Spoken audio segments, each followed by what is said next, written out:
Minacciata anche pesantemente con messaggi direttamente nel suo telefono e sui social. La sua colpa, secondo chi l'ha presa di mira, è stata quella di aver rilasciato un'intervista ai nostri microfoni e di essere intervenuta alla trasmissione Focus condotta dal nostro direttore Luigi Bacialli, criticando la posizione degli operatori sanitari veneti che non vogliono vaccinarsi.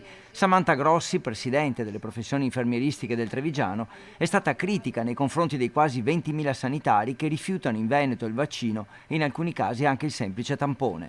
Si è detta favorevole a dei provvedimenti duri, non si può neanche lasciar perdere. Che tipo di provvedimenti crede che si debbano adottare? Assolutamente quello che è previsto dal decreto 44, cioè intanto la sospensione dall'attività lavorativa. Noi di contro come ordine attueremo la sospensione dall'albo, per cui la sospensione all'esercizio della professione. Favorevole ai provvedimenti disciplinari e come membro dell'ordine pronta a ratificare la sospensione dal lavoro e dall'esercizio della professione per questi operatori, Samantha Grossi sarebbe ora nel mirino di alcuni Novax.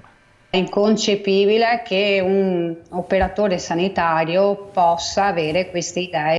Dopo l'intervista ci ha raccontato le sono arrivate minacce, un messaggio audio che dice Norimberga arriverà anche per voi, un altro non farti vedere per strada potrebbe succederti qualcosa e poi attacchi sui social. Lei ci ha detto che sta per presentare querela perché conosce chi le ha mandato questo audio e noi le esprimiamo tutta la nostra solidarietà.